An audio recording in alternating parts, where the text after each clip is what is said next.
The year is 1884. The Providence Grays are told by owner C.T. Gardner that unless the team wins the pennant, they're disbanding the organization and everyone else is going to have to find a new team to play for.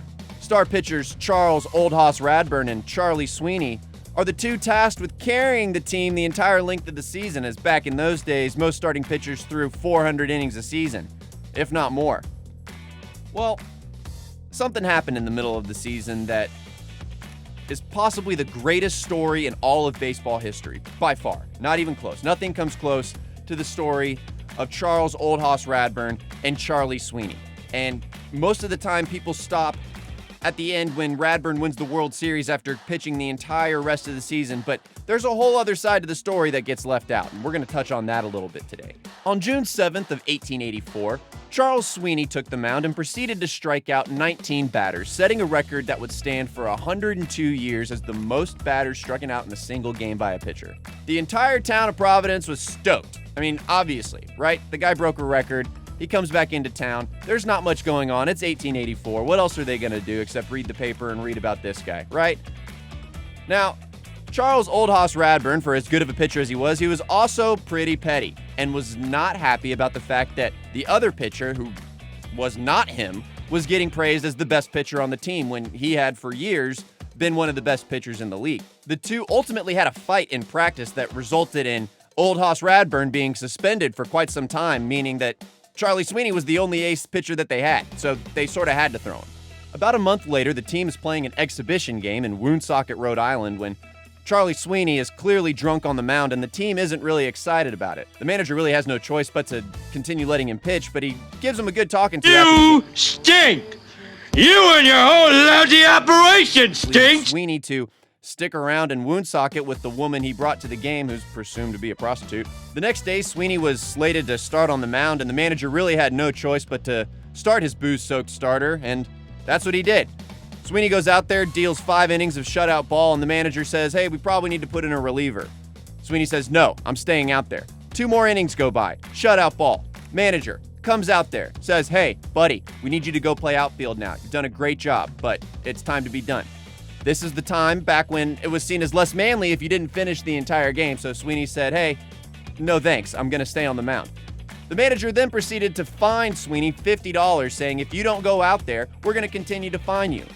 Sweeney told the manager, hey man, you can take that $50 and shove it. I'm leaving. I quit!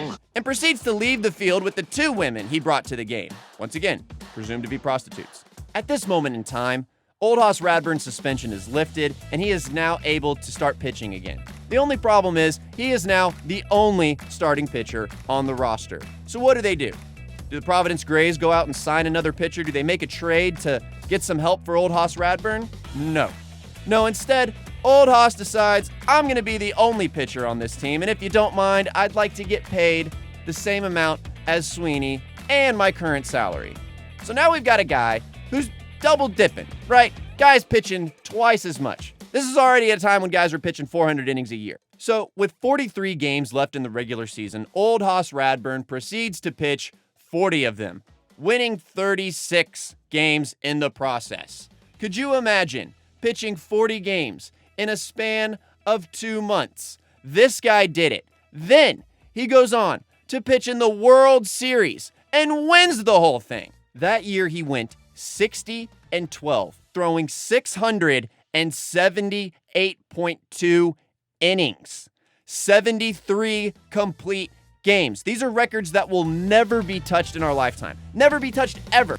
At one point, the guy had thrown so much that he couldn't even lift his hands to comb his hair. This was back in the day when after a game, you just slugged back a few beers and had a few brats, and that was it. That was recovery. And it's not like Charles Sweeney was over here just calling it quits after baseball. No, he got picked up by another team. In fact, the St. Louis Maroons made him the highest paid player on the team. And for the entire 1884 season, he proceeded to win 41 games himself. So it's not like this guy was some slouch, okay? It's not like he was just some drunk out there, okay? He was a drunk who was a really good pitcher. That same year, Sweeney actually killed a guy and was put on trial for doing so. Ultimately, he served 8 years before then becoming a professional umpire, to which he ended up assaulting either a manager or a fan at the game and was arrested again. Ultimately, he ended up dying before his 39th birthday in 1902. Old Hoss Radburn's story is kind of equally as sad, actually, after baseball. Following his illustrious Hall of Fame career, Radburn bought a saloon and proceeded to spend much of his time in the back of it after shooting his eye out in a hunting accident. There could be no other explanation. You'll shoot your eye out! You'll shoot your eye out! So he spent his few remaining years left and died at the ripe old age of 42. Fun fact, Old Hoss Radburn is actually the first person to be photographed flipping someone off, so that's a cool little piece of information. The greatest baseball story was all made possible because one pitcher decided to break a record while also being hammered, causing another pitcher to be extremely petty and decide that he's going to pitch until his arm falls off. God, I love baseball. Beautiful day for a ball game, for a ball game today.